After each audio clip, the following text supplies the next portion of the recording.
Hey,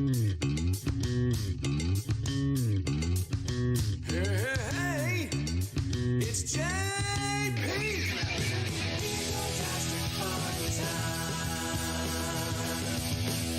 Gonna have a good time. Give me all your money. You will find it funny. Give me all your money. Give me all your money. Nah, nah, nah. Egotastic FunTime.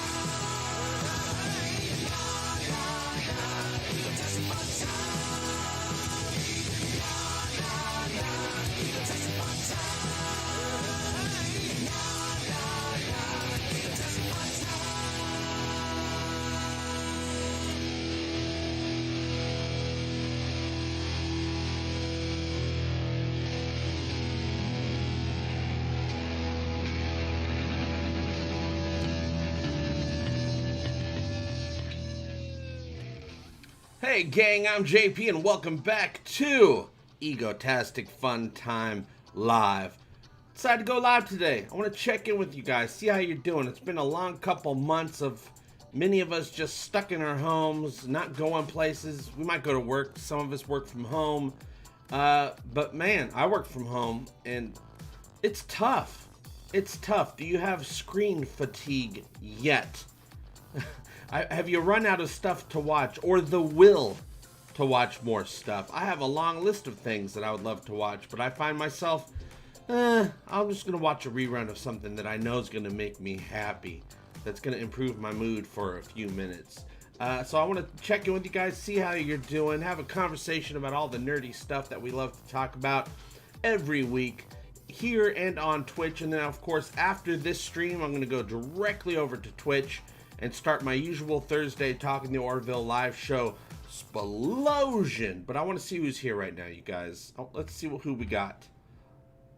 Who do we got? Who did I snag to take part in this conversation? I know there's actually more of you here right now, but this happens every week, of course, with the YouTubes. They don't give you everybody at once.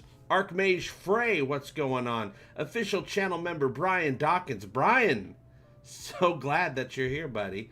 Dirty Ernie Productions, Gray 300K, I am Anobius, Jonathan R, Q Reality, Species 1571, Starius Prime, I'm glad you made it, Starius.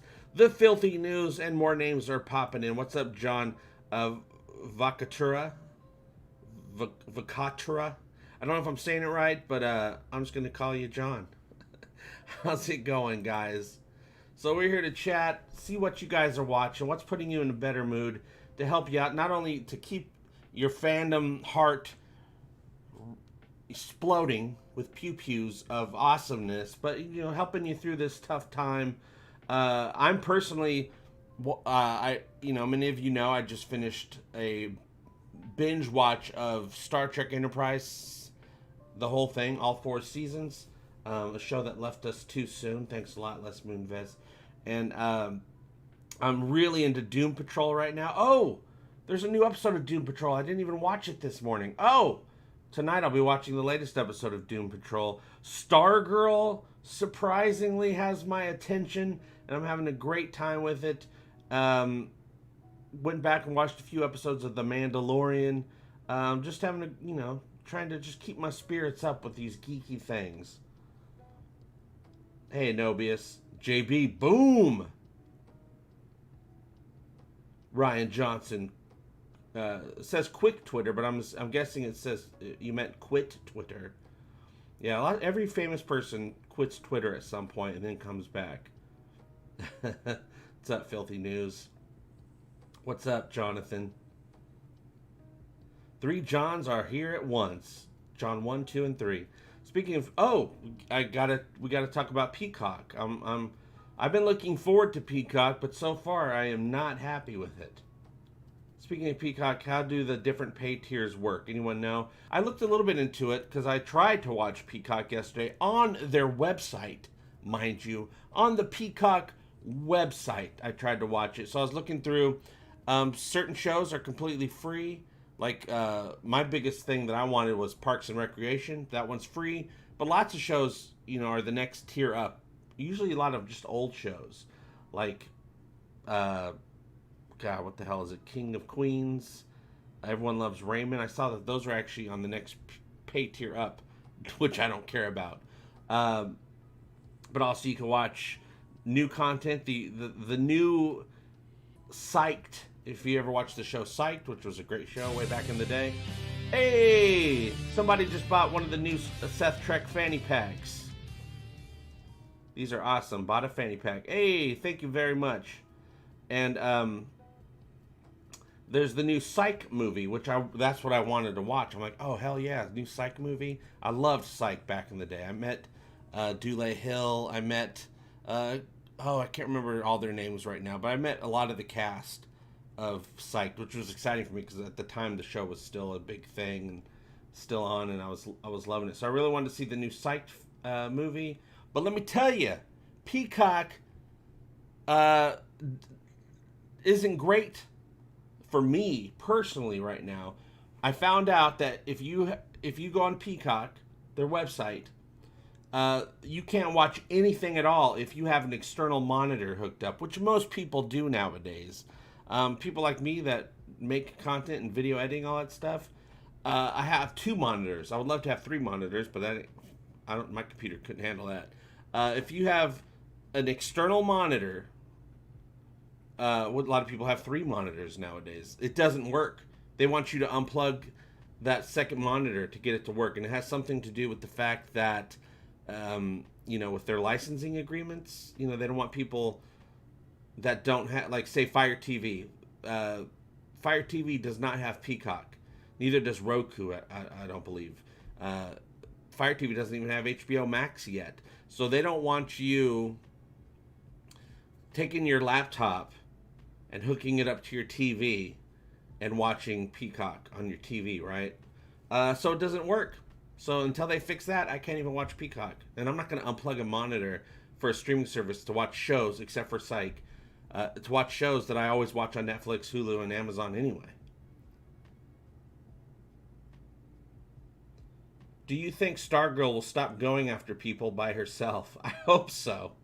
No, actually, I don't. Well, she has to learn a big lesson. I think, yes, she will stop that, because part of Stargirl's journey is to stop going off by herself. Everybody in the show has to learn a lesson, right?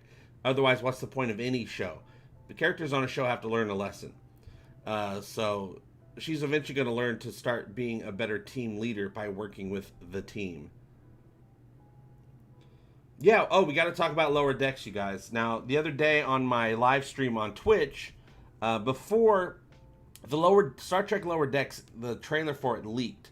Somebody from, I think, Canada, CTV, leaked it online, which I think forced Star Trek to release the trailer probably at least a couple days before they really planned on releasing it. And so I got a hold of it. I recorded it just to make sure, because I knew it was going to be taken down at some point. So we were watching it on my live stream on Twitch a few hours before it was really out for everyone to see, which I think their hand was forced, because somebody was like, "Oh, I'm going to mess with everybody," and they leaked the trailer. And yeah, the show looks great. It feels great. It's funny as F, and the jokes there's like little Star Trek jokes in there that I was like, oh man, that's hilarious. Nothing like a cold beer after a successful second contact, which is the joke right there. Second contact, meaning the first contact went horribly. And I saw, like, there's Bajorans and Borg in there. But here's the thing about that. It's not Star Trek. It's another show. It feels like an Adult Swim show that's injecting itself into the Star Trek universe, which is also fine.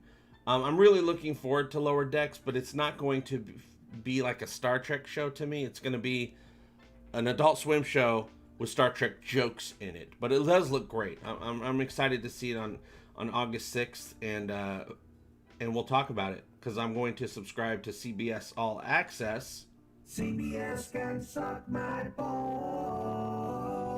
To watch that show, and so we can talk about it. It looks like it's going to be good, but I don't think it's going to scratch a Star Trek itch for a fan. It's just going to feel like watch an Adult Swim show with some great Star Trek jokes pushed inside of it.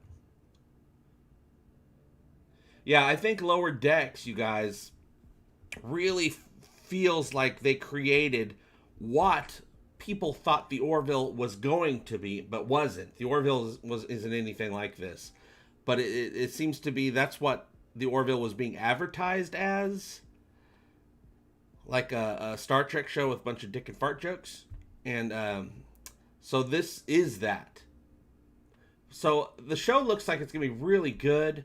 I'm actually excited for that type of sci-fi animated adult humor type of cartoon.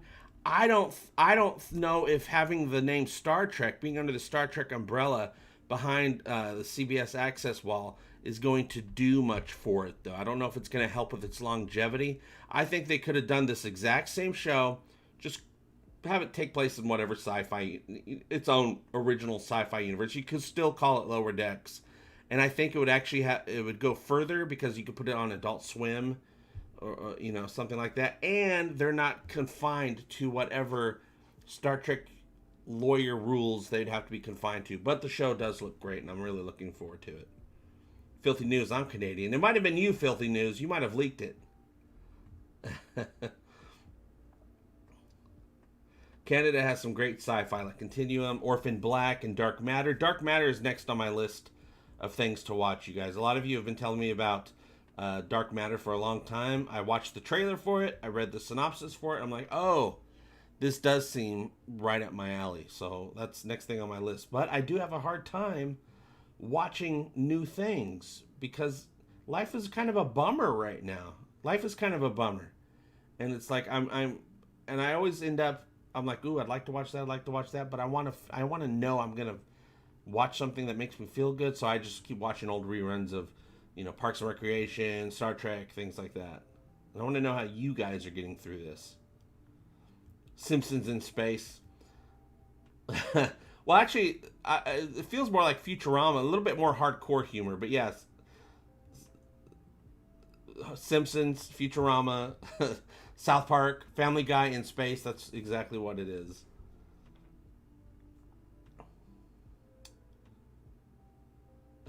Thanks, Nick. You guys are keeping me sane through this pandemic. I mean, I am, I live alone, and and I don't see people very often, but I always had the option to see people, and I would go see people, would go out to, have a drink or go to a restaurant or a little event or something like that. And, yeah, now that I, living alone, but not having the option every once in a while when I need to have human contact, go do that. I do see Rhonda a couple times a month for a little bit, and man, it's tough. So you guys have kept me somewhat sane. I'm a little crazy. Let's just be truthful about that. I ain't right in the head, but you guys are keeping me level. You're keeping me street legal. So I want to thank you guys for that. Simpsons in space. Now I read it correctly. CTV. Yeah, CTV. Is it CTV or I can't remember. I get confused. There's CTV and then there's City TV. I can't remember. I'm guessing if Star Trek stuff is on CTV, that the Orville in Canada is supposed to be airing the third season when we get that on City TV. I think I'm correct on that. I don't think it's CTV. I think it's City TV for the Orville. Yeah, Lower Decks is Starship Regular, stolen clean. Yeah, I don't care where it's stolen from, as long as it's a good show. I just don't think it's gonna be. The Star Trek jokes are gonna be great because there's just certain things that only we would understand. But I don't. It's not gonna feel like a Star Trek show. But I don't even know if it's supposed to. No, I want to see Warrior Nun. I watched. What's up, Geek Hippie? I watched the trailer just last night, and the trailer was actually just a scene of the main girl, I guess, the star of it. Some other nun is just hitting her and hitting her and hitting her, and she doesn't feel anything. I don't know what it was, but I was like, I gotta watch this. What I watched the other night, though, and it was great. Well, I watched two things. One was great. It wasn't great. It was just fun to watch. I watched The Hunt, which was, it's a Blumhouse. Blumhouse, maybe has every 1 out of 10 movies is pretty decent. The Hunt, which was a stupid premise. It was dumb. It doesn't work. It doesn't make sense at all, but it was still fun to watch. So I watched that, but then I watched The Old Guard on Netflix with Charlize Theron, Priya, from episode 5, season 1 of the Orville. And that was damn good. It comes from the comic. I can't remember what the comic, I don't know if the comic is called The Old Guard, but it's a bunch of immortals, secret immortals that have this little team of people, you know, that are going and fighting for justice in the immortal way or something like that. It was pretty great. The action was good. A lot of headshots. If you guys like headshots, and I don't mean pictures of you that you're going to give to a casting director. I mean pow pow pew pew explode headshots. Almost every shot that was taken in the film was a headshot, and it was just like boom, boom, boom, boom, boom, head explode, head explode, head explode. It was a great movie. It was fun. Yeah. Well, I thought I was used to being alone. I've been living alone for a few years now, but now I'm really alone, except for you guys. Filthy News confirms City TV will be where the Orville airs on television for season 3.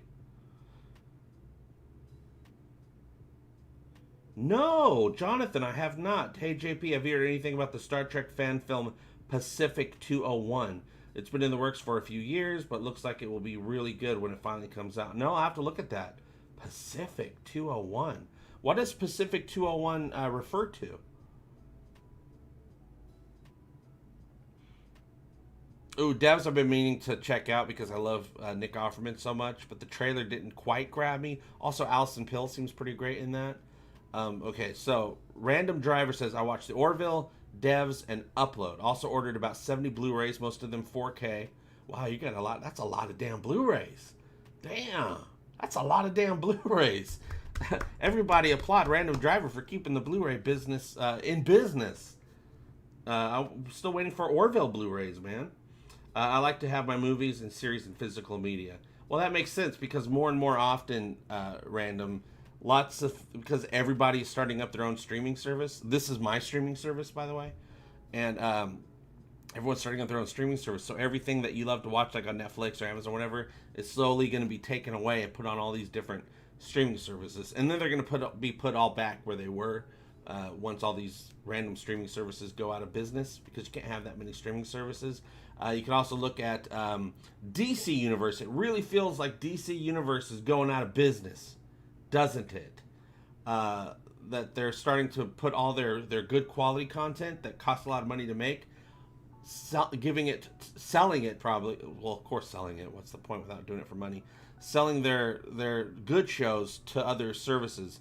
Stargirl is moving officially all the way to CW for season 2. I hope that doesn't mean CW will be the ones making the show. I hope they keep the same team and writers for Stargirl, because for me, Stargirl is a step up from the quality of the other CW superhero shows, even though I love those shows. Stargirl just seems way better, higher quality, better writing, better look, cinematic feel. Doom Patrol, my absolute favorite DC property right now. Far and above anything else right now. Doom Patrol is amazing. That has already become a Max original. So when you watch season 2 of Doom Patrol, on the opening credits, during the awesome theme that they got, it says a Max original. It's on HBO Max now. So really, and I read a story about 8 months ago. I can't remember who released the story. They said that their sources tell them that DC Universe is going to be phasing out everything, and they're going to start moving. They literally said Stargirl is going to be moved to CW.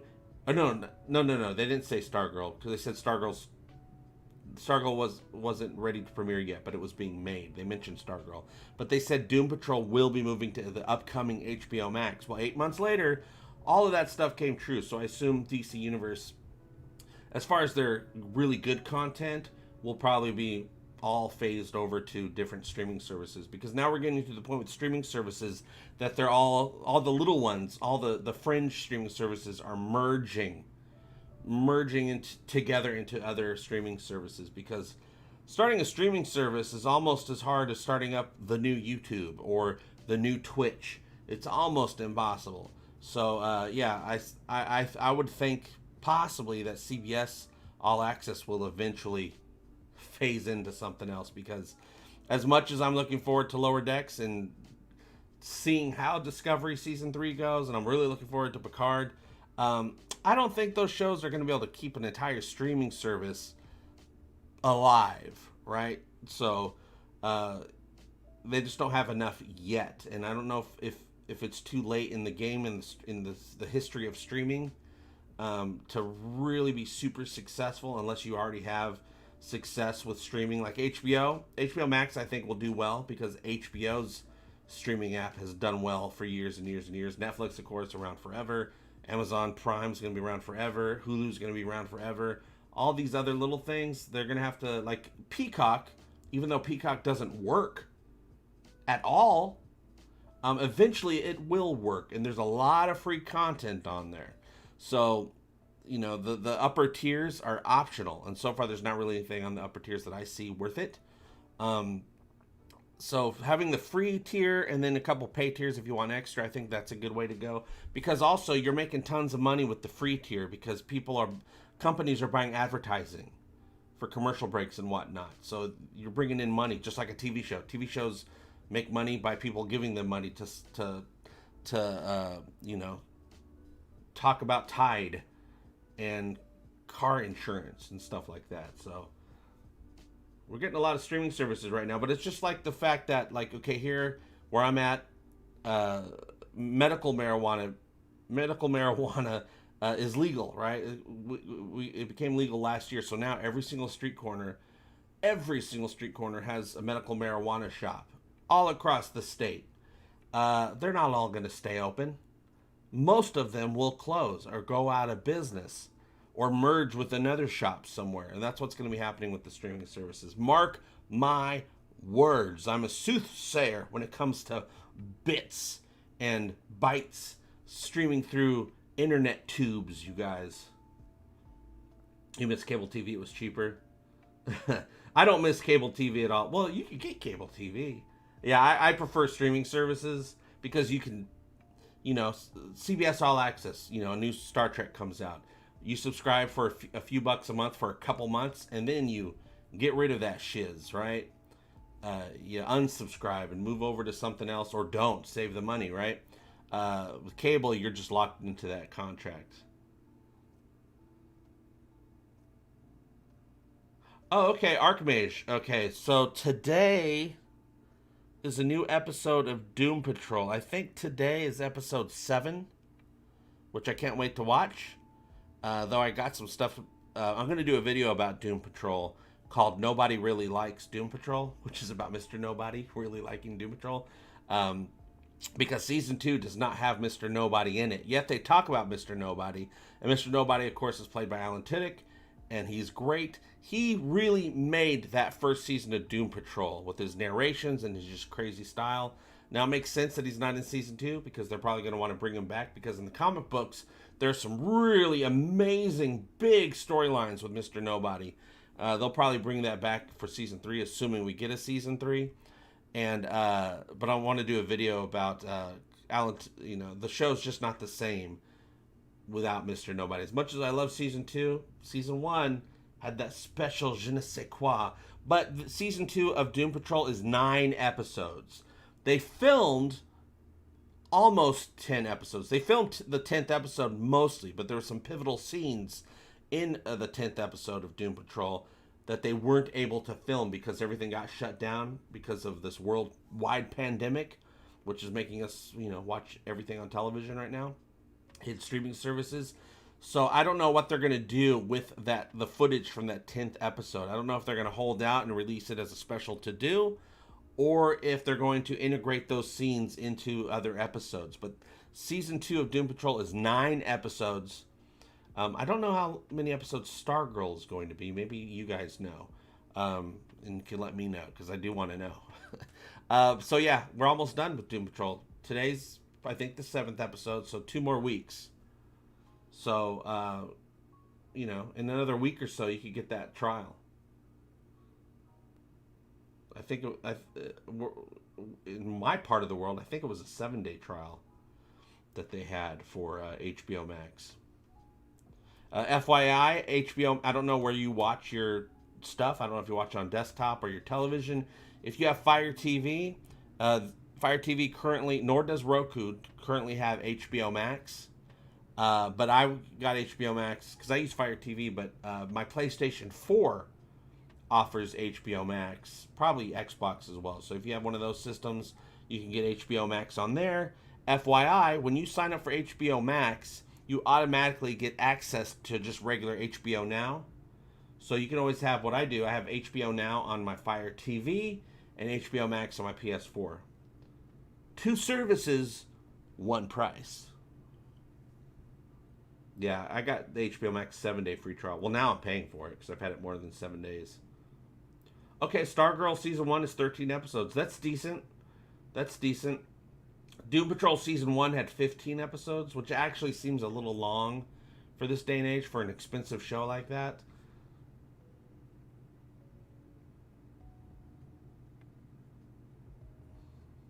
Oh, good to hear, Roger. So episode 6 of Doom Patrol was today? Okay, good. I'm glad my number was incorrect, because the more episodes of Doom Patrol that are still to come, the more episodes that are going to keep me afloat from diving into deep despair of lockdown isolation. 14 Barber is watching The Last Kingdom. JP, does it bother you that Peacock TV does not carry the NBC channel, but CBS All Access carries the CBS channel? No, that doesn't bother me. And I'll tell you why, Paul. Because what bothers me more than that is the fact that CBS, not CBS, never CBS. Peacock doesn't work. I don't have it on Fire TV, and it doesn't work with my computer because I have 2 monitors. If you have an external monitor, Peacock doesn't work. Yeah, what's up, Buckster? The Umbrella Academy is on my list.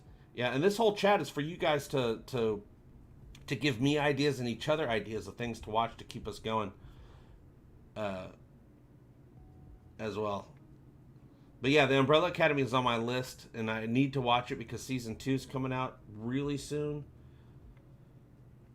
I think that's probably 10 episodes. Most big expensive shows on streaming services are 10 episodes, which I think is a good number, because everything is serialized, and I can't do a serialized show unless it's about 10 or so episodes, because otherwise I'm like, okay, enough with the story. I'm done. I don't know if Lower Decks was once a comic strip, but Lower Decks was a great episode of The Next Generation. There's a great episode of The Next Generation called Lower Decks, which is exactly like the same kind of story. The least important members of the crew. It's a story. It was an episode just for them, their point of view of all the crazy stuff going on the ship. But they're like the lower, they refill replicator cartridges and stuff like that. Max World, what's going on, Trey? I hear Harley Quinn cartoon is really good as well. I don't have DC Universe, but I guarantee you Harley Quinn will probably make its way. I don't know what DC Universe is planning to do now that they're putting out all their live action shows on other streaming services. Maybe they're just going to keep all the animated and comic book stuff on DC Universe, because I think there's a valid audience for that. But yeah, so far DC Universe, the 2 shows that I've watched, I'm very impressed with. Stargirl, Doom Patrol. Those shows should not be hidden from people on a fringe streaming service. So I'm glad they decided to put their best stuff out where people can actually watch it. Yes, I am too. Brian says I'm eyeballing Perry Mason, Stargirl, and now Brave New World. I like the future look and the sex. I like the sex too. Perry Mason is on my list. Apparently the Perry Mason show is going back to the actual original books of Perry Mason, that story, whatever that was. I didn't even know there was books, but apparently there was books. And it looks good. I like that 1940 detective vibe. So I need to check that out. What's up, Jesper? How you doing? Welcome to Egotastic FunTime Live. I don't know if I'm pronouncing this right. The other thing worth watching was Medici. Medici, maybe? Maybe that's how it's pronounced. I don't know. Medici the Magnificent. I think that's produced and directed by John Cassar, who's the executive producer and one of the main directors for the Orville. I think.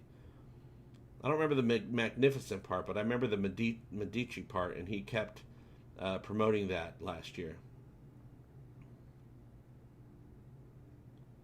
Oh, Paul. Paul says, JP, would you be interested to know that I just put the Peacock app on my Fire TV Cube and it works? How did you do that, Paul? Yes, tell me how that works. Tell us all, because I couldn't watch any of it. I can't even watch it on my desktop because of my external monitor, which is necessary for work and for play. And for doing this right now, I have all my streaming, all the OBS and stuff opened right up here. I have the chat right here on this other screen. I have my actual stream up on this next to that. Gotta have two monitors. 1932. Oh, even better than the stupid 40s. 30s were the best. 30s is the decade nobody talks about. Yeah, I hear good things about the Americans. Americans are good. So the star of Perry Mason is the dude from the Americans.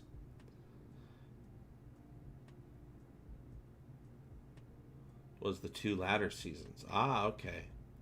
JP, you ready for Ghost of Tsushima? Launch in 1 hour, 30 minutes time. What? I've seen that thumbnail, Jesper, for Ghost of Tsushima. Where's that streaming at? Yeah, Justin, I'm totally loving Doom Patrol Season 2. I'm missing Mr. Nobody, though. Mr. Nobody, that whole narrator thing, that whole fourth wall breaking thing, because Mr. Nobody knows that the show is a show on a streaming service where everyone else doesn't get it. And I miss that a lot because that really put the show into a different level for me personally. But yeah, Season 2 is great. All the character development that's still going on. Dorothy, loving the show so much. JP would, yeah. How do you get Peacock TV on your Fire Stick? This is not a joke. Yeah, let me know. That sounds great. I want to know that. Oh hell yeah! Saved by the Bell reboot. Did they already do a Save? Oh, maybe they just announced Saved by the Bell reboot because they announce everything 4 years before it comes out, which is another problem. Stop announcing stuff so early, studios. You can't build hype 2, 3, 4 years before the thing comes out. Because then, the hype's... Oh, people are tired of the hype by the time the thing comes out, and they're just going to hate on your show or hate on your movie. Stupid Hollywood. I watched the first episode of Umbrella Academy when it first came out, but I'm positive, and I really liked it, but I'm positive that I would prefer Doom Patrol even more, Roger. But hey, it's not a competition, right? But yeah, Doom Patrol's crazy. It's nuts. It's sci-fi. It's Twilight Zone. It's superhero. It's Deadpool. All in one. It's just nuts. I love it. I'm playing it from launch once day one patch is released and downloaded. All right. Oh. I just answered my own question. Okay, so I can't get Peacock on Fire TV. I wonder if it's available on my PlayStation 4. PlayStation 4 is where I have HBO Max. If that's the case, I could get me some Peacock. Give me some of that Peacock. But no, it wouldn't bother me. It doesn't bother me at all. That question earlier, if that it doesn't have live NBC channel live on Peacock, because I don't care about live TV on NBC at all. I'm all about that next day, baby. But also, I'm not even really worried about that because everything that I want to watch on NBC is already on Hulu next day. No commercials. So I probably wouldn't even use Peacock that much, except for when they have new original stuff like the Psych movie. I'd love to watch the Psych movie. All right, Archmage. Peacock is available on PS4 Monday, July 20th. Perfect. That's when I'll be watching the Psych movie. JP, how long will we see any work from Seth MacFarlane for NBC? Well, there already is one show that Seth MacFarlane hosts on Peacock. It's the Celebrity Variety Show. I know that Fred Armisen has been a guest already. A bunch of people have... Tony Shalhoub has been a guest on there already. Seth MacFarlane hosts it, but of course it's all done through, at home type of stuff, because that's the way entertainment works right now. I have no idea how long it'll take for an actual show. Even if he had shows written and ready and, ready to start filming, who knows when filming would start. Hollywood's closed down. We don't know when anything's going to start back up. Neither do they. They're all waiting for the word. When I interviewed Jay Lee a couple weeks ago from the Orville, he says, I know we're coming back. He goes, I'm just waiting for the phone call, but I don't know when it's going to be.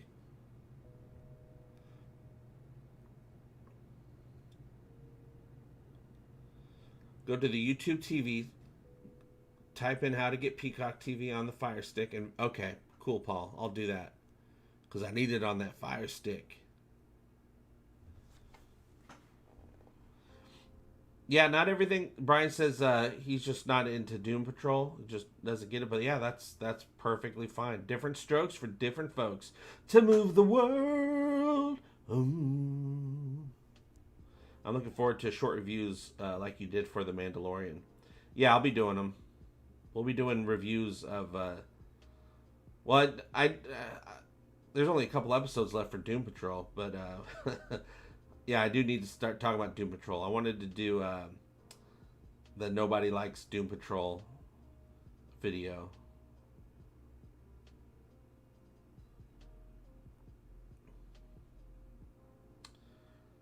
They're supposedly still making Psych 2 to finish the story. Well, I got the advertisement from Peacock saying that Psych 2 is ready now.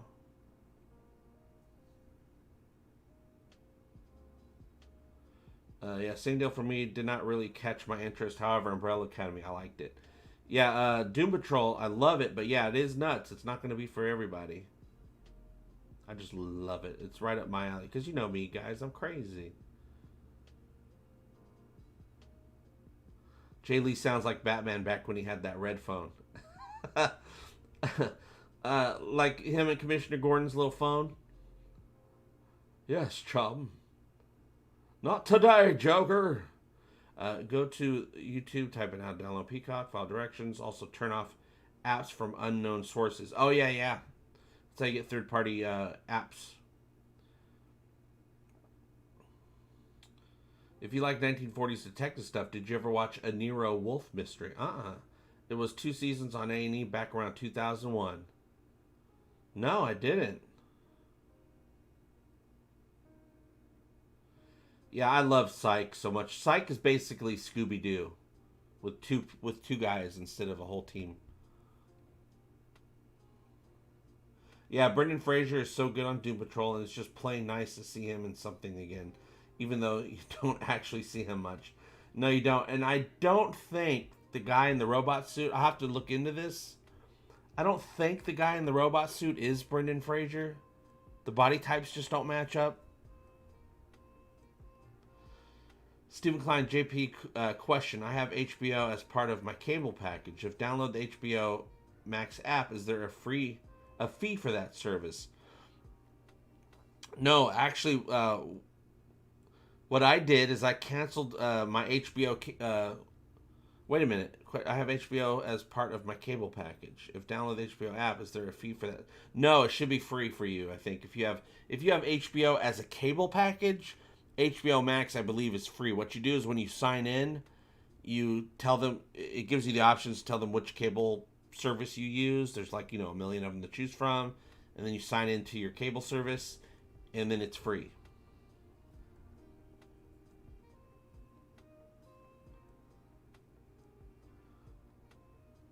Yeah, when the phone rang, it was time to go to work. When I was watching, the other night when I was watching The Old Guard on Netflix, the brand new awesome immortal action movie with Charlize Theron, which is also fun. It's got comedy in it as well.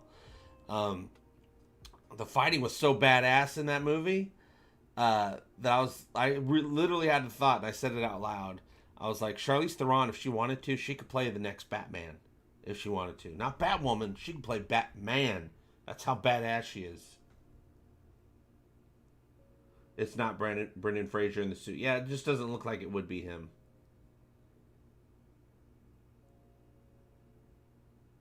Brendan says a lot of nice things about the guy. Yeah, because I was looking at the body types. I'm like, there's no way Brendan is in that suit. Especially in season 2, because Brendan shows up in flashbacks and stuff. You know, he's a bigger guy now. But in season 2, he showed up in a flashback, and he's a lot bigger than he was in season 1. So I'm like, yeah, there's no way he's in that suit. Yeah, I like Stargirl because she's perky. I really ended up, like, every episode of Stargirl, I'm like, okay, this is going to be the episode where something is just not going to work for me. But every time, they win me over every single episode. It really, really feels a lot like Buffy the Vampire Slayer. It really feels a lot like that. Especially the latest episode. I just got so many Buffy the Vampire vibes from back when we were watching that show live back in the day. Of course, I rewatched it all on DVD later on. Really hits a lot of those notes for me.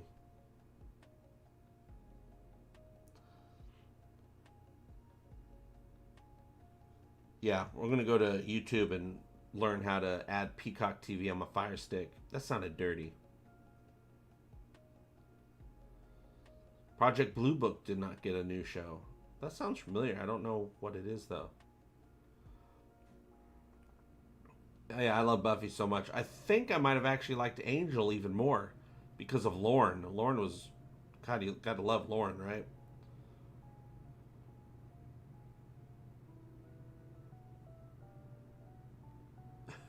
That stuff's totally still allowed, Species. Plus, plus, plus, she's 21. She's not showing any bad, any naughty skin, and all the teenagers on that show are like 30 years old, which is also another vibe. Why I'm getting a Buffy vibe. All those teenagers on the show were like 30-year-olds.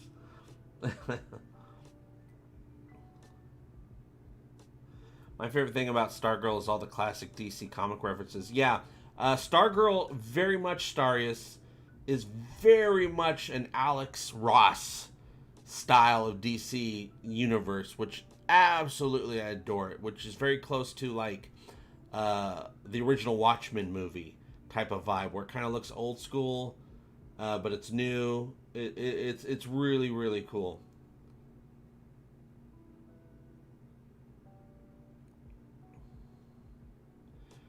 JP, I've been trying to tell you to get you are you getting my messages? Go to YouTube. Yeah, I've responded right here on live on the stream, Paul, a couple times. Type in how to put Peacock TV on Fire Stick. Follow directions. Also turn off unknown apps and settings. Yeah, I've responded a few times right here on the live stream. Random hypothetical. Would you rather lose your memory of a show you love and rewatch it now, or go back in time and watch it when it first aired for the first time? I don't want my memories erased of the show and rewatch it now, because we've lived life. We've have new outlooks on the world as we live life. What that show, the way we perceive that show back in the day might not be how we perceive it now. So when we watch, the way I feel about Star Trek back in the day, I watched it. I was in the place of my life where I was at, and I responded to the shows. It's all serendipitous. It's all foretold of how we're going to perceive these things. Like right now, you could tell there's a lot of people in the fandom in fandom that I know for a fact, if they watched the stuff that they loved back in the day, if they watched it today, they would hate it. And because they have to hate it. Because, when people are unhappy with themselves, they're unhappy with everything around them. And also, sometimes stuff just sucks. But yeah, I wouldn't want it erased. I would like to go back in time and watch it for the first time. Oh, FYI, my big thing is Star Trek: The Next Generation. Big news, you guys. I just found this out yesterday, and I've gone on there twice. Pluto TV. If you're not familiar with Pluto TV, you should be, because it's hundreds of channels of just free, cool television. PlutoTV.com or .net, whatever it is.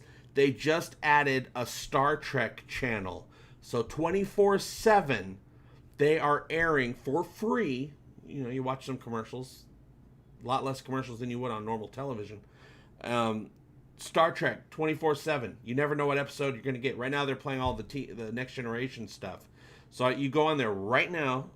Star Trek. There's a whole Star Trek channel, and it's just an episode of the Next Generation, one after the other. HD, the remastered version. It's wonderful. It's great. So you can just put on television, and 24/7 there's Star Trek playing on Pluto TV for free. Pluto TV is on Amazon Fire Stick. It's on PlayStation. It's on Roku. It's everywhere. Also, it's just on the internet, so you can check it out. Free TV, the new Star Trek channel. I was watching earlier today. What's the episode? When the Bow Breaks, which I think is a season 1 episode. I think that was playing, so I was just totally watching it. Yeah, on Andromeda channel they have Leverage channel, Comedy Central channel. Comedy Central has like 10 channels on it. MTV has 10 channels on it. Don't watch any of those though. Riff Tracks has a channel. Mystery Science Theater 3000 has a channel. All the shows have their own channels, and they just play episode after episode after episode nonstop forever and ever. Well, there you go. Pluto TV is owned by CBS. That's one good thing CBS has done.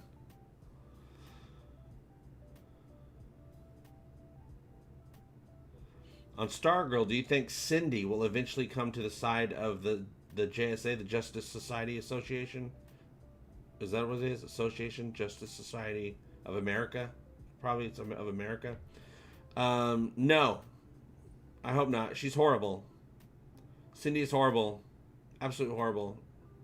She's evil. If you haven't watched today's episode, you'll see that she's never going to come over to the light side. I watched every episode of MacGyver when it first aired, and guarantee I would still love every original episode today. Not a fan of the reboot. Yeah, the reboot doesn't appeal to me. I don't hate it. I don't watch it. I don't hate it, but because that's a waste of an emotion. Why hate something that doesn't matter, right? But yeah, I think there's probably a classic MacGyver channel on Pluto TV. JP, if you like X-Files, would you like You would like Project Blue Book. It is set in the 50s. Ooh. I even prefer the 50s over the 90s from X-Files. And they are trying to have reasonable explanations for UFOs with some conspiracies on the side. Have a little side helping of conspiracies. Yeah, that sounds great, Random Driver. Yep. Cindy is evil to the core. Bad to the max, you guys. Isn't she supposed to be the comics arch nemesis for Stargirl? Yeah, that I don't know. I'm not familiar with any of... I know there's the Doom Patrol there's comics for all these. I never kept up with all that reading. Am I right, guys? Yeah, Pluto TV is great because it feels like classic TV, but also it gives you streaming options. Yeah, there's on demand with Pluto as well. Farscape. You guys ready for a Farscape? You want a reboot, or do you want a continuation, or does it matter? Do you think it could be successful to have a reboot, or successful to have a continuation? Dark Skies. You talking about the movie Dark Skies? From way back in the day, that was a great movie.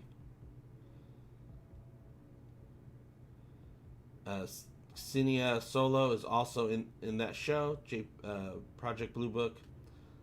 I like the show. I loved her since Lost Girl and her Kinsey character. Kinsey! TNG Heart of Glory is playing right now on Pluto TV. I know, it's great, right? Because sometimes I don't want to pick what I want to watch, you guys. I just want to turn on a channel. And, you know, I used to love the Twilight Zone marathons. You never knew what... if I have to sit down and pick an episode of Twilight Zone to watch, I'm like, oh, God. I don't want to watch anything. But if it's just on, I'll watch the whole thing for hours and hours and hours. never knowing what you're going to get next. We like variety. We like being surprised. I love Farscape so much. I'm just happy they actually got to end the series and not leave it with a season 4 cliffhanger. Yeah, so why not just get a Farscape, do a reboot that takes place in the same universe, or not even a reboot. I like it when they have a new character, new story, new everything that takes place in the same universe. Because I think a lot of companies are missing out on the universe factor. It doesn't have to be, say there's the Orville, right? People would love more Orville content, but it doesn't even have to be the Orville. It could just be in that universe that was created. An entire universe is created. Why not explore that universe with different shows? That's what Star Trek did in the 90s. Same universe, but you got all these different crews and different ships and stations and all that stuff going on, having their own adventures in that universe. I think that's been largely overlooked television-wise. Sometimes it can go the opposite, though. That Marvel does that. Marvel looks at the entire universe as a whole, but then they put out too much stuff. And then they get suckered into the whole crossover event hype, which is, I like it when things don't cross over so much. Have things not cross over, and then all of a sudden you have the big Avengers movie where it does cross over, which is great.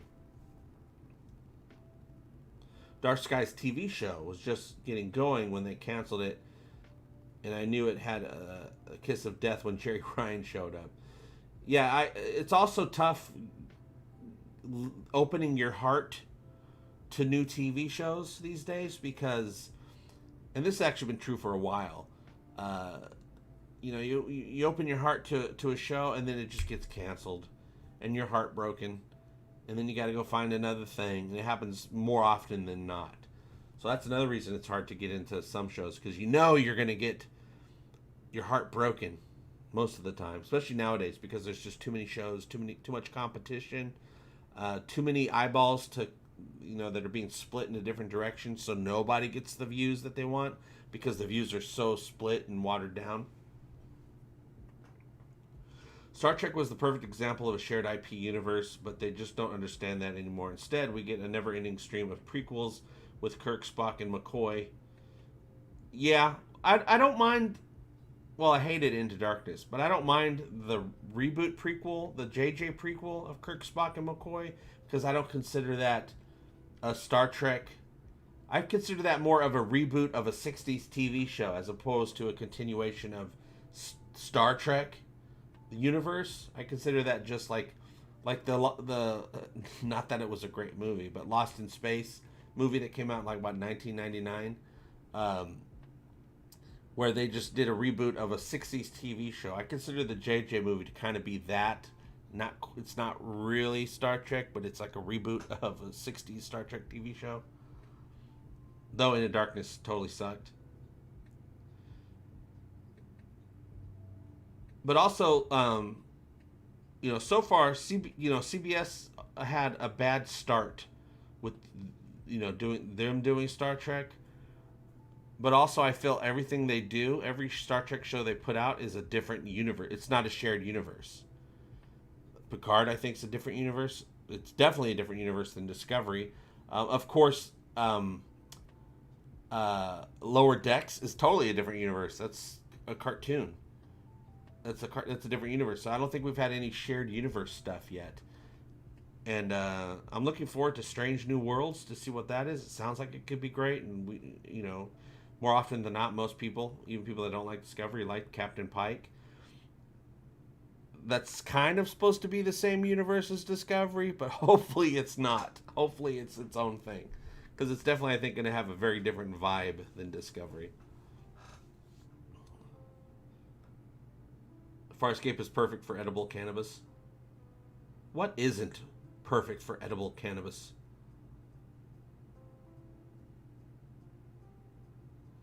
You cried when they canceled Future Cop and Holmes and Yo-Yo? Future Cop sounds familiar. In the future, there's a cop, but he's not in the future anymore. He's in the present, but to the present, he's from the future. Future Cop. Watch out, present bad guys from his past. Future Cop's coming for you. He knows what you did before you've done it, future cop. Say what you will about the Lost in Space movie, but the Jim Henson Productions design robot was freaking awesome. Oh yeah, I like the Lost in Space movie. I still don't think it's a great movie, but it's an enjoyable movie, and it has its wins. It's got its wins to it.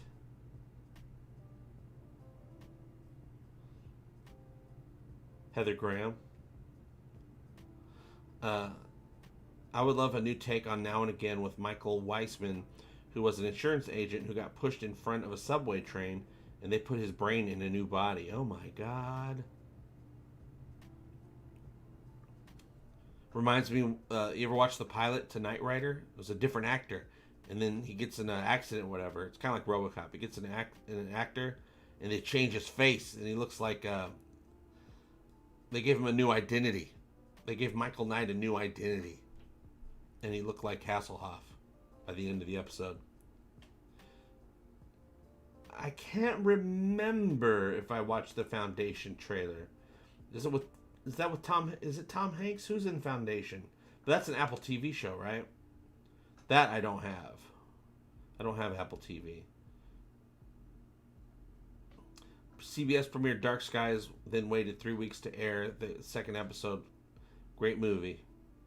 Yeah, I don't trust most primetime TV shows or TV channels with anything that's sci-fi or just out there supernatural stuff.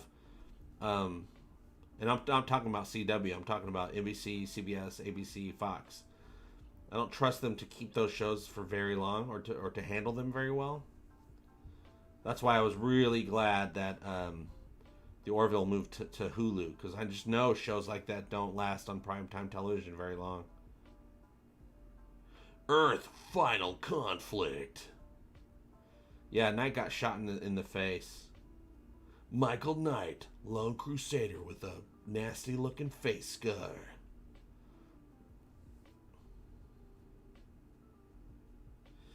In those miniseries, like devs, you could invest your interest right away, fully, when it's already certain that it'll be a short series. Yeah, that's true. And also, I think more short series should come out. Just one-time things. Basically, really long movies cut up into pieces.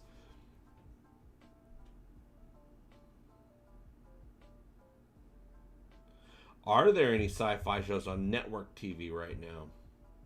You guys will have to let me know. I can't think of any. There's got to be something out there, right? Something. Usually the only thing, and I don't consider CW network television, because even though it kind of is, but their whole base is sci-fi and superheroes and supernatural type stuff. So, see, yeah, but the big stuff, yeah, Doctor Who is on BBC. Yeah, but Doctor Who is its own thing. But yeah, I don't know much about. I mean, I love BBC stuff, but yeah, here I'm talking about American television. They just don't take risks. But also, Doctor Who isn't a risk. Doctor Who's been established so long. Doctor Who can be its own channel at this point. Yeah, mainstream TV, especially nowadays, you guys, it's all about that reality competition stuff. Reality competition, it costs nothing to make, and it gets all the views. So, one thing you can do when you're like, oh man, cool sci-fi stuff and all that, which is very popular, always gets canceled from primetime networks. It's not even the network's fault. It's our fault. Well, not even our fault. People that watch reality TV. It's their fault. Damn them. They would switch if the audiences switched to liking scripted live action shows and watching them, then the networks would change. Doctor Who is a risk now. I don't know. I think it's still got a big audience. I missed the last season and a half. I stopped being interested in the scripts back in that last Capaldi season. The scripts, I just couldn't stand the story. It's not that I couldn't stand them. That's a ridiculous waste of emotion. But I was just like, these scripts aren't really appealing to me. I preferred the timey-wimey stuff way more. So I like the first, I think, season or two of Capaldi, but the final season, I wasn't digging it so much.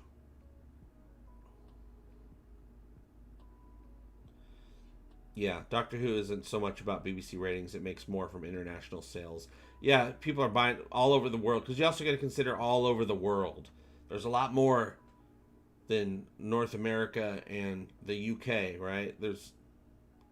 We are nothing compared to the numbers from all these other countries. And yeah, Doctor Who is available on HBO Max. All Doctor Who is on HBO Max. So boom, they make some money off that. You can buy it on Amazon. All over the world, they're just making tons of money. Yeah, so tired of reality TV. Only enjoying watching Gold Rush cleanups, or what they call them. It is Gold FFS. Yeah, I was really enjoying. The Masked Singer the first couple seasons, and then I watched the third season. I'm like, I'm over it. I'm done. They don't even have any famous people on there anymore. At least not to me.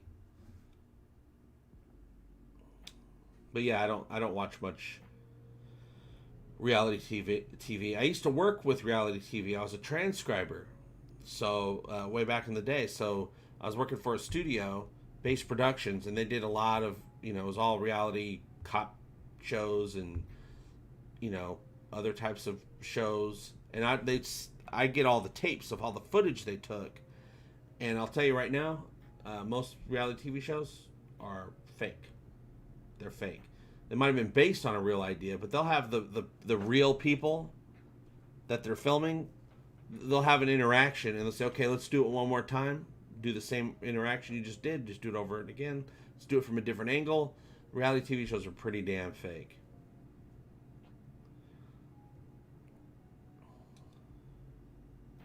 They announced a Wishbone movie. Wishbone. What is that, Wishbone? That sounds familiar to me. Future Cop was a robot who was patterned with veteran cop Ernest Borgnine to patrol the mean streets of L.A. in a TV movie in 1976 and 5 episodes in 1977. Oh God, I would love. He was probably just from 1989. The Future Cop was from 1989, but now he's in the 70s.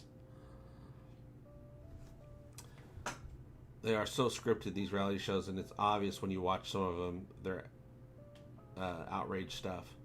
Reality TV viewer numbers are proof aliens are studying us. The Orville was right. The Orville's always right. Yeah, BritBox streaming service. Now, I don't have to have BritBox now. For Doctor Who, I got it all on HBO Max now. But yeah, Doctor Who's all over the place.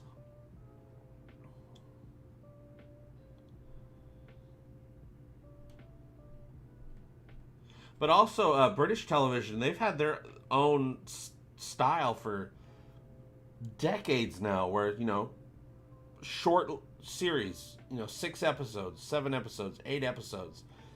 Boom, and then another season will come out in a year or two. And so people don't get tired of these shows, because they just come out every once in a while. So people watch them, and then they move on, and then they come back, oh my God, more? It's a whole different system of doing things.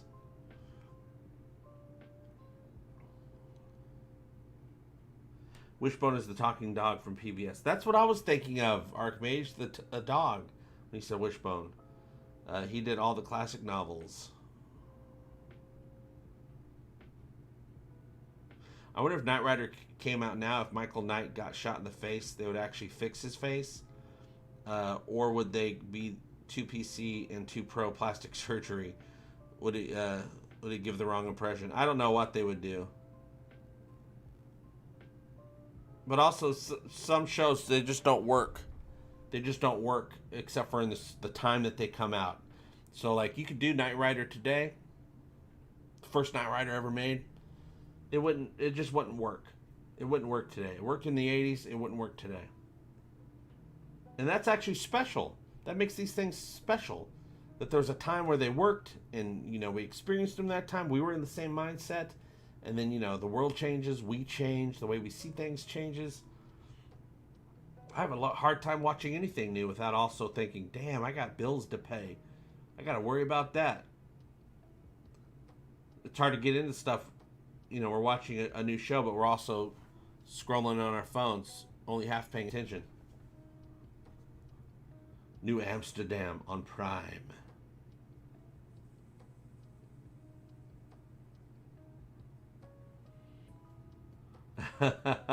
Monkey Knot says, I just bought stocks for the first time in my life. Prepare for a huge crash. Wishbone was good for children. Oh, man. What's up, Rika? Chips. Da da da da da da da da da da da da. Chips was the best. I watch Chips every damn day.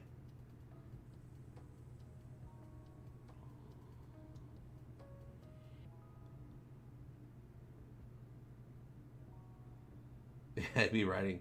No, Michael Knight would be driving a badass car, but the purpose of the car would be to sell cars.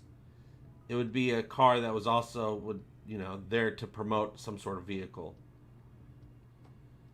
Yeah, they did a Knight Rider reboot that flopped. The car was a Mustang. Yeah, that's what they would do. It's just not time anymore for that, because also, they'll do a Knight Rider show and it just doesn't have the vibe. It doesn't have that fun, light vibe. Shows like that worked in the 80s. They're not going to work like that nowadays.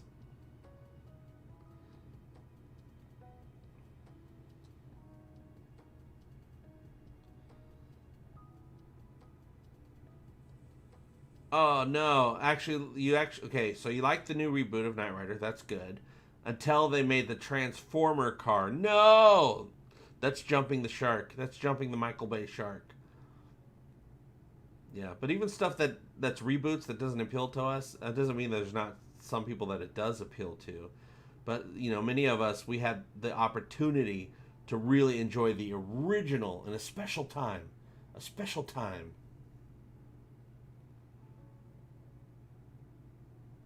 There's so many things I don't need reboots of, because you could just go back and watch the originals. I think, though, there are certain things that would be great for a reboot. I think Sliders would be a fine reboot. I think Sliders would work as a reboot. I think Quantum Leap would work as a, not a reboot, but a revival of the same universe. New characters, same universe. Sam Beckett is still out there. They're trying to find him, maybe. Maybe it's his daughter or granddaughter or something, or son or whatever. And they fire up all the equipment and they're trying to redo the experiment. I gotta save my grandfather, and they get stuck in the same situation. Sam Beckett is out there somewhere. Maybe we'll run into him in one of these episodes, which would be amazing. So I think Quantum Leap would be a good one. Don't need a Knight Rider. Didn't need a MacGyver. Didn't need a Hawaii Five-0. Didn't need all that stuff. I don't care that they exist. I mean, I'm just not going to watch them. But, there's other people that watch it and they enjoy it. Viper. I remember Viper. Continue Quantum Leap with Sammy Joe. Yeah, Sliders would be great, you guys. I think Sliders would work as a complete reboot. It would work because multiple universes. I mean, parallel universes. You don't need to have the original team or whatever. It could be one of the other universes had a team of Sliders. Yeah, I watched a little bit of Fringe. I didn't finish it, though. But I know people loved Fringe. Sometimes I check the message boards to see if there was any plot holes in Fringe, but as I thought, completely solid. Oh, you guys, I have to thank some of you guys. First off, I want to thank Mark Termel. I don't know if you're watching right now, Mark Termel, but Mark Termel sent me this Orville 3D printed blaster. What? I just got to paint it. Look at this thing. Look at that. Look at that thing, you guys. It's awesome. Fits perfect in my giant hands. Look how big my hands are. Look at that. What? Pew pew. I want to make it into a lighter so I can light. I don't smoke, but light cigarettes. So thank you so much. Pew pew pew. It's Choppa. And then I want to thank Harry Myers for sending more pins. We're eventually going to start giving out these pins, you guys. I'm trying to... It's just a lot of work to figure out how to do this correctly. I'm thinking of doing raffles where I give away a bunch of stuff, little ego crates. You know, do a raffle every month and, you know, pull the name and whoever wins. I just got to figure out how to set that up on my website. But we got Harry Meyer. We got all these. I got more than this. But we got these really cool pins. These are high quality, heavy. Look at that. This one's got made out of bullet. It's a bullet. Hey, James Owen. Shut up, Wesley. Thanks, James Owen, for helping support the channel. Keeping the lights on here at the studio. Egotastic Studio to help me put out more content. We got some really cool pins here. Look at that. And these things are heavy, man. Heavy. These ones really cool. So I got a ton of these. Really high quality. Handmade pins that will be eventually giving away to help support the channel.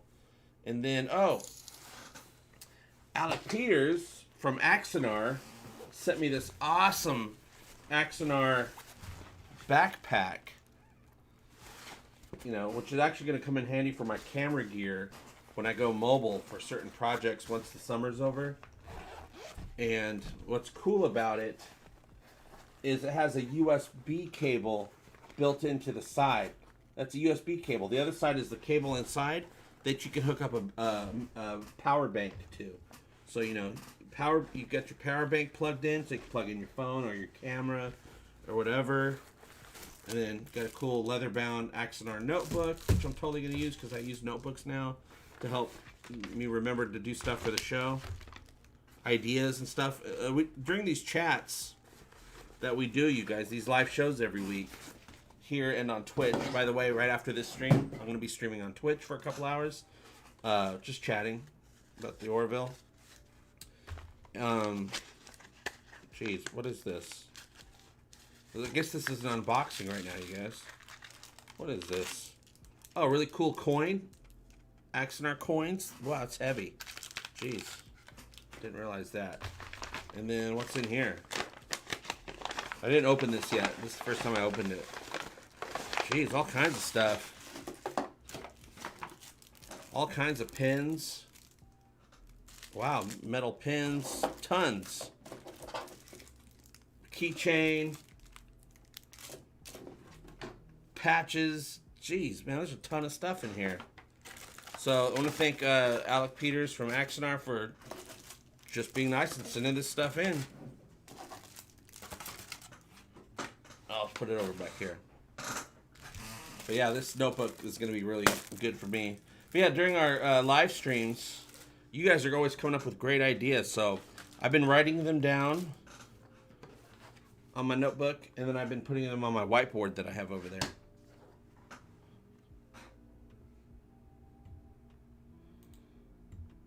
James Owens.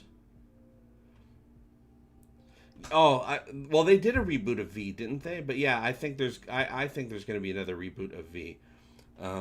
That's a cool just idea, cool story. Why would they keep trying until you get something that works? Hollywood. I do know that Peacock is going to be doing a Battlestar Galactica show. It's not a reboot, apparently. It takes place in the same universe. I just don't know what part of the universe I would be interested in with Battlestar Galactica that isn't Adama and the Caravan. Maybe the Razor ship, maybe? Jaloja bandana. Jaloja! They keep touting the idea of a Buffy reboot. I would rather like to see the Nikki Wood Slayer show set in the 1970s New York. Yeah, if they're going to do a Buffy reboot, they should do... You got to do something... They either have to reboot it in a very different way. I would prefer a continuation of the universe.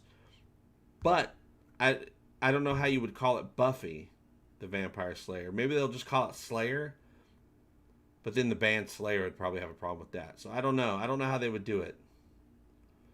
I would love it, though. If it's made with the same tone and the same idea as the original, then sure. but I don't want to reboot unless it's a very interesting reboot, like you said, going to the 70s or something like that. But they're kind of pinned in there with the name Buffy the Vampire Slayer. You got to have a character named Buffy. So I don't. If you're not going to have the same Buffy, I don't know how you do it without a reboot.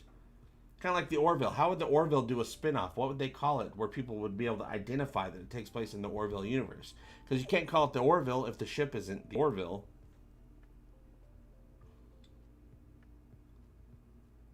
Same thing happened on the Time Tunnel. Dr. Douglas Phillips and Dr. Anthony Newman are still lost in time. It was going to have a second season, but was canceled. A Western that nobody liked. The Western that nobody liked. Briscoe County Jr. I like Briscoe County Jr. But it was just too out there for the time, so it got canceled. The Chosen One for the reboot. The Chosen One. I don't know. I think they would try to at least get the name Slayer in there. Vampire Journals. As long as they don't confuse it with Anne Rice. Stargate. Stargate is a universe that you can always not reboot. You can just keep continuing a different team, right? Yeah, Briscoe County Juniors. They only had the one season. It's available for free right now on IMDb TV. IMDb has a streaming service, but it's free. Good for them. Briscoe County Jr. is on there. What's up, Mark T? Mark! Check it out, Mark. Look what I got. Look what I got, Mark. It's here. It's come in. Pew, pew, pew. Pew, pew, pew. Hold up. Wait a minute. Get in the chopper. Come on. Could be Buffy's kid. Buffy named her kid Buffy. I guess they could do that. Grimm spinoff with the kids taking over. Yeah, what about some shows that failed that didn't deserve to fail? What about a Firefly? I'd be okay with a Firefly reboot. Better than nothing, right? Yep, I got it. Just got it, I think, yesterday or day before yesterday. Lisa, what's going on? I'm doing well. I was just showing everybody the Axonar stuff that Alec Peter sent in. Here's like my notebook. I got my backpack. The backpack's going to come in really handy for when I go mobile with my camera once the summer's over. I'm not going outside right now. Are you crazy? Ooh, I got to keep track of the time, you guys, because I got to go live on Twitch in 40 minutes. Going live on Twitch, 3-hour stream. And then tomorrow, yeah, I keep hearing chatter about a Farscape continuation or a reboot. I don't know, but I keep hearing about it. I don't know if it's official or what. In 40 minutes, I'm going live on Twitch, which we do every single week, multiple times. So today on Twitch, you guys, the link is down below. Click on it to follow so you can get notifications when I go live on Twitch for live chats. So today is Talking the Orville live show Splosion, which is basically just us chatting like we are now about whatever we want. Tomorrow, I'm finishing up The Boys watch party. Last 2 episodes of The Boys Season 1. We started on Sunday watching the whole thing, but we had internet problems, so we got delayed by a couple hours. We went too late. I couldn't finish. So tomorrow, we're doing a watch party, so you can come join us. Last 2 episodes of The Boys, and then on Saturday, most 6-hour stream probably, we're going to watch all of Season 1 of Upload, which is a great show. That helped me out at the beginning of the pandemic. I think it came out around the beginning or right before it, or that's when I watched it. Upload. We're going to be watching all of Season 1 of Upload, every episode. You can join us there. We're going to be chatting about about the show, the episodes we're watching, as well as the conversation goes wherever it wants to go, you guys. Yeah, I never watched Caprica.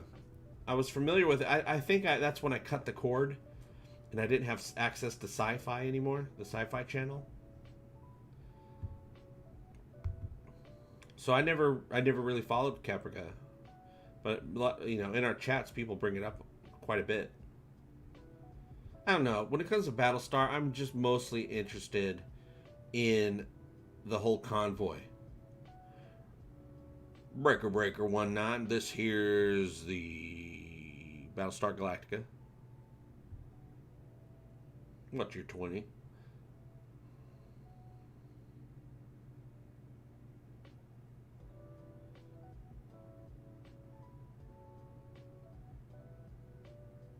Yeah, you can. I don't know what I don't know what Peacock is planning to do with Battlestar Galactica. They have something coming out.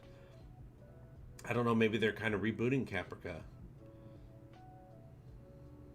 I just know there's nothing that was going on during the Battlestar Galactica story that would be as interesting as the actual story. Falling Skies. What is Twitch? Twitch is it's like YouTube, except for it's very popular for gaming, but it's not. It's become way more than that.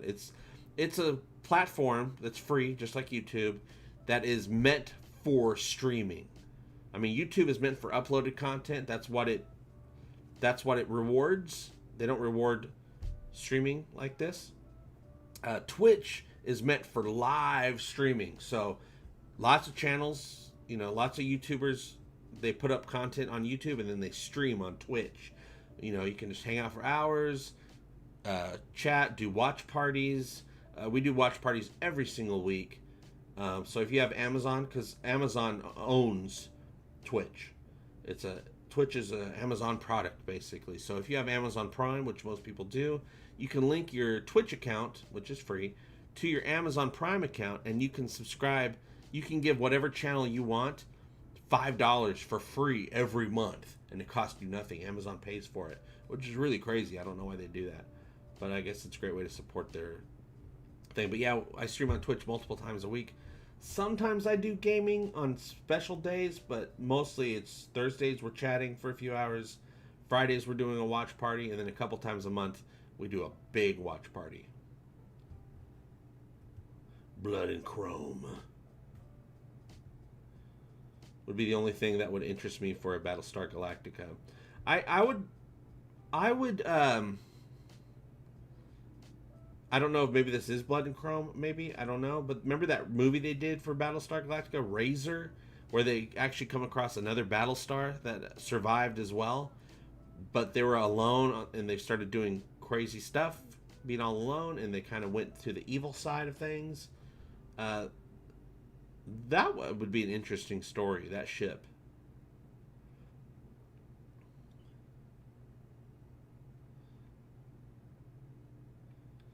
Oh yeah, Minkin. Twitch is wonderful. It's absolutely wonderful for streaming.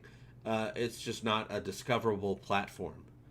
But some of your creators that you're already interested in, that you already like, you might be able to find them on Twitch as well. And that's when you're really just hanging out, chatting, shooting the breeze, getting personal connection going with your audience. It's the best for viewer-based content where you're hanging out with people. You're really hanging out with people. Whereas YouTube is more of a show. You get put on that show. You got to upload that content and pay attention to the algorithm, even though I'm not paying attention to the algorithm. That's why I'm streaming on YouTube right now, because I said F the algorithm. It's keeping me from connecting with you guys, and that's more important to me than the stupid YouTube algorithm and numbers and watch times and all that stuff. But yeah, we're on Twitch multiple times a week. It's just so good. Oh, thank you so much, Archmage Frey. Can you give us the scoop on that Roswell Awards thing you posted? Yeah, thank you, Archmage. Seriously. I meant to talk about that, and I forgot. I've been working this last week or so, the last couple weeks, really, with Patricia Tallman from Babylon 5, Lita Alexander. She was also the star of the 1990 Night of the Living Dead movie, and she was on Evil Dead, bunch of stuff, or... not Evil Dead, but it is Evil Dead, but Army of Darkness, stuff like that. You know her; she's wonderful. I've been working with her on a bunch of stuff, but the latest thing we're working on right now is a sci-fi charity event, which I actually have the link right down below. B5 Events. B5 Events is Patricia Tallman's one of her companies that I guess now I'm part of as well. She's putting on a free charity event July the 25th, so like 2 weeks from now, where this benefits community outreach and for young sci-fi writers, like high school students that want to write sci-fi. So this is the 6th year that they've been doing it, and it is a sci-fi charity reading event where we have some stars, some celebrities from sci-fi and other TV shows that do live readings of short stories written by the contestants. Just a couple pages, a few minutes, 5 minutes per. It doesn't take long to read 3 to 5 pages, and from the finalists. So this year we have Tim Russ, Tuvok from Voyager, and Dr. whatever his name from the Orville. Tim Russ will be reading Nana Visitor, from Deep Space Nine, who was also supposed to be on the Orville but didn't work out. She'll be doing a reading. We have Osric Chow from Supernatural is going to be doing a live reading. 3 or 4 other actors as well, including someone from The Walking Dead. I can't remember. She just got added today. We're hoping to get Jay Lee from the Orville. I reached out to him. He said yes, but he hasn't gotten in contact with us yet, so we can give him the information. So hopefully Jay Lee might be involved from the Orville. We'll see. But it's free. It's a free event. You register for it to get your free ticket. It's all on Zoom on the internet.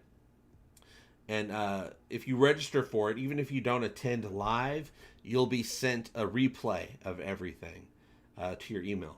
So the link is right down there. The Roswell Awards, the Tomorrow Prize is what it's called. It's a star-studded event. Patricia Tallman is hosting. You can register right now and check it out for free. But also, if you can't make it live, you will be sent a replay. So that's right there is worth it just to register, so they can send you that replay. But it's going to be fun to be there live on the internet. Don't even have to wear pants, you guys. So thank you, Archmage, for reminding me to talk about that. Lord Thoth. Yeah, B5 Events. There's the B5 Events Facebook page, which I run. So everything on there is me, you guys. And we post, we post the events. The events come out every month. Like last month, we did an event with Bill Mooney and Peter Jurasik, Londo from Babylon 5. The month before that, we did an event, and those were all-day events, those ones. The Roswell Awards would be like an hour and a half. And then the month before that was Patricia Tallman, Claudia Christian, and Mira Furlan from Babylon 5. They did an all-day event. But anyway, yeah, I run the Facebook page, so check it out. But yeah, register right down there. I put it in the links. JP never gets boring. That's why we're here. Thanks, you guys. I always feel like I'm being boring. Oh, I do know. We were trying to get Armin from Quark from DS9 to be part of the Roswell Awards, but he had a previous engagement. But he does want to be part of a regular B5 event. So eventually, we'll hopefully have Armin on one of the regular B5 events. Yeah, Mira's great. Claudia, we got an exciting thing that we're doing with Claudia Christian right now. Cooking with Claudia, which is I'm going to be doing all the editing for it, but it's Claudia Christian doing some cooking classes, which is going to be fun. Those are fun B5 events. Thanks, Q Reality. Lisa says, I've talked to Tamira and Pat, and they are so sweet and amazing. Oh, Patricia Tallman is just one of the sweetest, coolest people, you guys. Just, I've been talking with her almost every day for the last few weeks, and wow, she's just a great person. Just a hard worker, too. She just wants to get all these things done, and she knows she's very up to date with technology. Is Patricia Tallman still doing those organized adventure trips in New Zealand? Well, probably not in 2020, all things considered. Yes, Starius Prime. That's Quest Retreats, which is a Patricia Tallman thing where you go on a huge vacation with her to like all these nerdy places. So they do New Zealand, they do all the Lord of the Rings stuff, they do all the What We Do in the Shadows, the movie stuff. They go to London, Scotland. They got an Africa trip coming up as well. But yeah, all that stuff's on hold because of the worldwide pandemic. That's why she started B5 events, was because, can't do the retreats. But once the world opens back up, the retreats will be back on. Yes, that's my Doctor Who, you guys. That's David Tennant.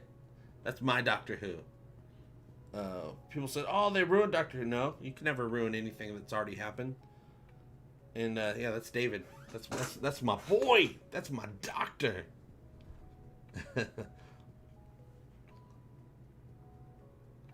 Yeah, that's the goal. They're trying to do. I've talked to Patricia about trying to do a big Babylon 5 revival.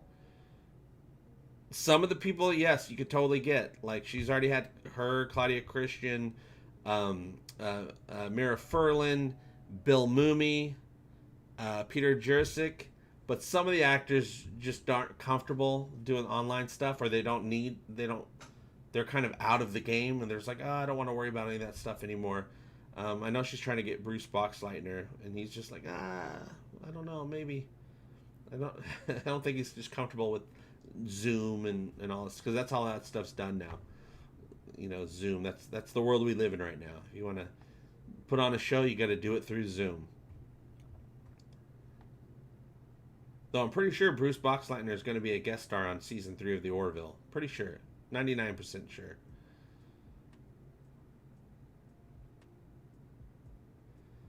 All right. 30 minutes to go, and you can download that release day patch and get going.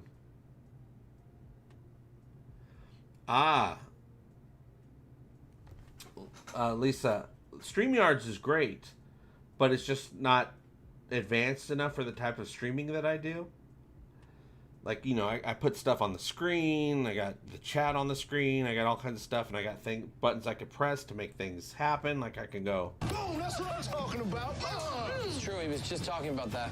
or I can go. Where's his Gordon's leg? A lot harder to do that with Streamlabs.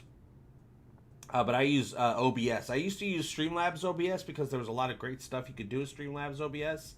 But it kept crashing on me, and I got tired of it. So I switched back to regular OBS, which is now integrated with Stream Elements, and I really like it a lot. I'm a big fan of OBS, regular OBS.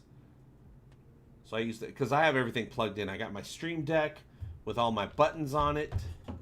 I can't really show it. It doesn't have enough slack. But yeah, I don't have slack on my camera either. So I got my Stream Deck with all my buttons programmed. I got a whole to-do. But I do like StreamYards. StreamYards is good if I wanted to do some live interviews, but even now I would probably use Zoom because I like Zoom even more than that. But StreamYards is great. Yeah, it'd be weird without Garibaldi. And was it Gikar or Jikar? I can't remember.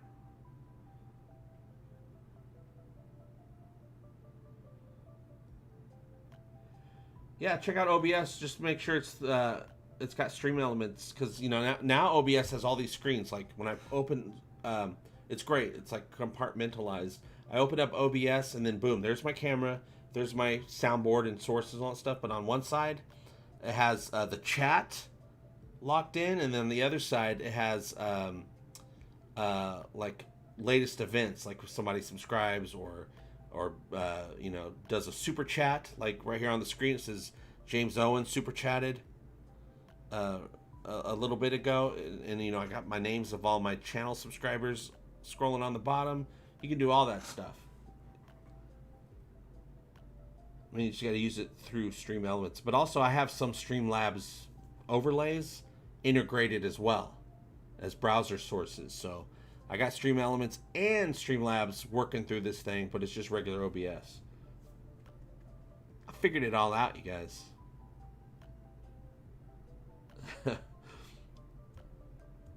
Jakar, but spelled Jakar. It's Jakar, but it's spelled Jakar. I'm just keeping track of my time. I'll probably end the stream in about 10 minutes. That way, that gives me a couple minutes to, you know, go to the JP corner, to go get a snack, aka a hard-boiled egg and some water, and then come back and start the next stream. Hey, Lisa, thank you so much. Hey, there you go. See, that's what I'm talking about.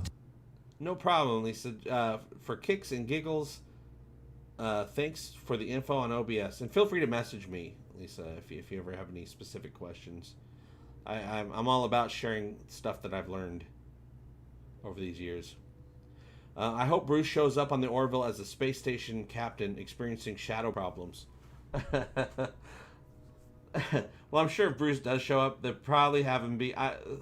they always have everybody be an admiral on the Orville. I'm really hoping we get off the admiral track and get some captains going, get some just, you know, leaders of planets or whatever, which they also do that as well. We got a lot of admirals. Yeah, don't thump the book, don't toss the dwarf, and don't talk about Fight Club. Yeah, I want more Kelly Hu on TV shows. Last week there was the Orville Q&A with GalaxyCon. You know, we did a whole stream afterwards last week. Kelly Hu was pretty cool. I never thought much about her on the Orville because her role is just kind of small. And it's just, you know, to kind of propel to get us to the next scene story-wise. But man, she was really cool during that interview. Really lively, a lot of fun. Of course, they'll never let her be that on the Orville because she's an admiral. Admiral Azawa. Thank you so much, James Owen. Have a good afternoon. You're waiting for Bob Ross to appear on the Orville. You know, what's up, Video Awesome? You know, it'd be great if they had Isaac dress up as Bob Ross. He's already been Mr. Potato Head. Let's do Bob Ross. Pluto is still a part of my solar system. It never stopped being a planet. Big deal, it's a dwarf planet. Hey, folks, it's still a planet. Yeah, it's pretty big. It's bigger than a dumb moon, right? Or is it? I don't even know. If any of you guys watched, Psych back in the day, there's one episode, I can't remember. It's right when they announced that Pluto is not a planet.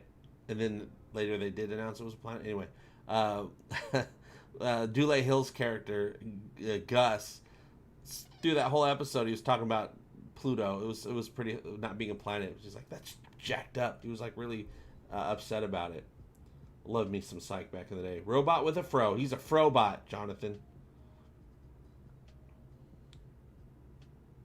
A planetoid. A dwarf planet. It's a little people planet. Size doesn't matter. A moon is defined by its gravitational relationship. That's what I tell the ladies, JB. Yeah, it doesn't even matter how many planets we have in the solar system to me, because we're never gonna see them. We're never gonna step foot on them, right? Maybe humanity will, but we personally are not. So there could be 1,000 planets in our solar system. It means the same thing.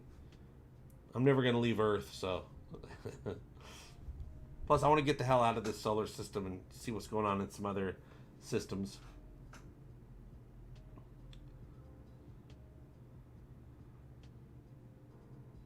Yeah, I really love Psych. That's no moon.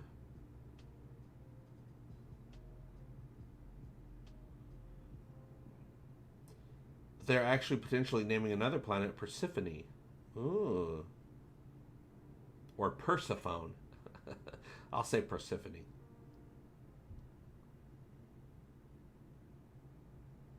Oh, I'm going to make a call here on the Persephone.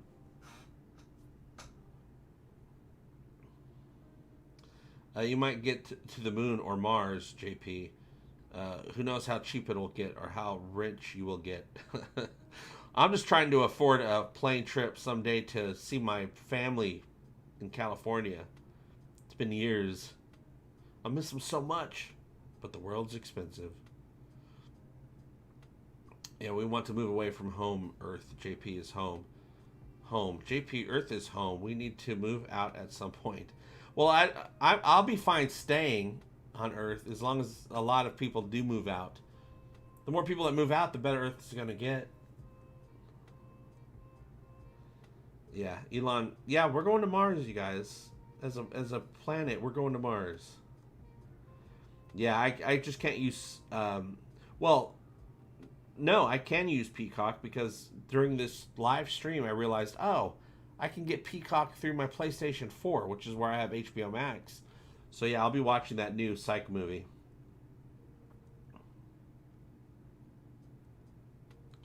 Yeah, actually, indentured servitude is how people would get to Mars and beyond. Yeah, I'm like, yeah, let's get at least half of everybody on Mars, and I'll just stay behind with everyone else.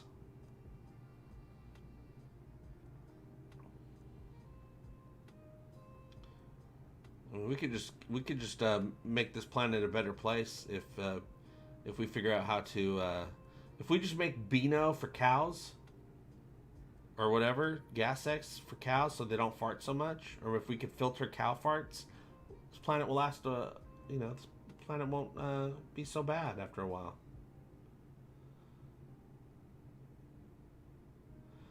Oh, the new Xbox update now lets you connect your Xbox and Google Assistant now. Oh, so I can make my Nest Mini turn my Xbox on. What? Jonathan's waiting for Alpha Centauri. Speaking of video game systems, last night I finally finished Last of Us 2. Man, that was a big epic story. Such a big epic story, and it did not end the way it ended a lot better than I thought it was going to end. But man, took a long time to get there. I loved all the Abby stuff, but man, I was like, let's get back to Ellie. Let's get back to Ellie. I think they kind of should have made a lot of the Abby stuff DLC. I mean, I must have put 50 hours into that game just to finish it. But now I'm excited because now when on Twitch, when I do gaming Twitch streams, I can pick what level we want to play. I don't have to go through. I can just say, oh, this was an exciting level. Let's play that one. You want your own noodle shop at Space Station M87? Ooh, what about because, there's all these movie universes. I actually have to end the stream here in a few minutes. But there's all these movie universes that would be wonderful for a TV show because they got universes. I'm all about the TV series these days. 2-hour movies just don't cut it anymore, right? Because everything's just forced and rushed, and you're barely getting a little piece of a story. Sometimes it works. The Old Guard was great. But what about a Fifth Element TV series? That would be amazing. That's a whole universe. We see the Space Needle, Brian, and we're going to play it because now I can pick episodes, so I can show you things specifically. Oh, here's a pivotal part of the story, Brian. Let's play through this level for the next couple hours. We see the Space Needle, but we never make it to the Space Needle because it wasn't part of the story. It wasn't important to get there. But yeah, we do get there. We see it, and it's a pretty cool moment. You ever tried Digital Combat Simulator? I haven't, but it looks very cool. No, I haven't. I've never even heard of that, but a lot of video games I've played are basically digital combat simulators.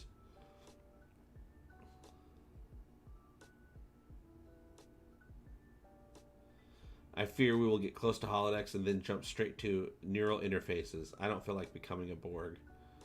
We already are Borgs. Humanity are all Borgs. This right here is our neural network that we're all uploaded to, you guys. Right here. We're all slaves to it. Sorry to tell you, you're already a Borg. Glad someone enjoyed part 2, JP. I, however, did not like it. I loved it, but man, some parts I was like, damn it. When am I going to get to close to the end of this? I did not care for fighting Ellie from the point of view of Abby, because I'm like, because the AI Ellie fights way different than I do. I'm like, I wouldn't do it like that. But aren't I supposed to be Ellie in this game? Yeah, but I loved it. It was hardcore, mature writing. Crazy. Remember in Hitchhiker's Guide where the Golga Frenchen Arc fleet ship B was filled with middle management and self-important types were sent off to another planet? Yeah, let's do that. Yeah, I'm aware of being a drone to my phone, which helps me not be as much of a drone, but I'm still a little bit of a drone. I'm still, remember when Picard in First Contact, he can kind of still hear the Borg? He was still kind of in tune with it. That's where I'm at right now. It's like I'm over it. Hey, the smoke is now following. Oh, official. Oh, must be Twitch follow. Nice. Got that Twitch follow going. Yeah, I'm still kind of in tune with my Borg overlords with my phone, but at least I'm kind of separated, like, Picard and Hugh were, and Annika. Hey, thanks, Dirty Ernie. Dirty Ernie Productions.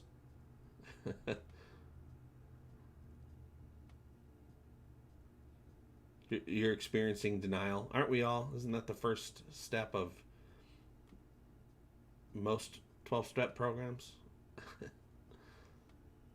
It is a fighter jet war game, and you reel buttons on the plane. Ooh, okay. So it's like a simulator, but with the combat stuff. No, I still have to get through Days Gone. I never enjoyed the story of Days Gone as much, but it's still pretty good. And I do like the game, but I think that one garbage dump level with that huge horde, really, it didn't put me off. It just made me think, oh God, I'm never going to finish that. It's too hard. There was this one battle in The Last of Us 2 against like a big monster. A new thing. It was so freaking hard and scary that I was like, man, I don't know if I want to go do that again. And in a replay, it was so scary. This big giant, I'm not even going to spoil it for anybody, but it's like a horde of a monster. I'm pretty close to the end of Days Gone.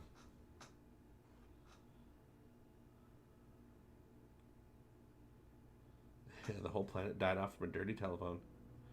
No, I still haven't tried G-Force. I just always get so sidetracked with all the things that I'm doing right now. Especially with working with Patricia Tallman. I'm doing a lot of thumbnails and video editing and social media, keeping track of social media stuff. And we have an event coming up, so it's a lot of like all hands on deck type stuff going on. All right, you guys, I have to end the stream right now, but I'm gonna go get a snack, go visit the JP corner, and I'll be right back on Twitch. If you want to join us over on Twitch, you don't know what Twitch is, you want to check it out, see what's going on, to see if it might be something, you can find out lots of people to hang out with on Twitch. Ladies, too, as well as boys. Boy ones and girl ones, and JP ones as well.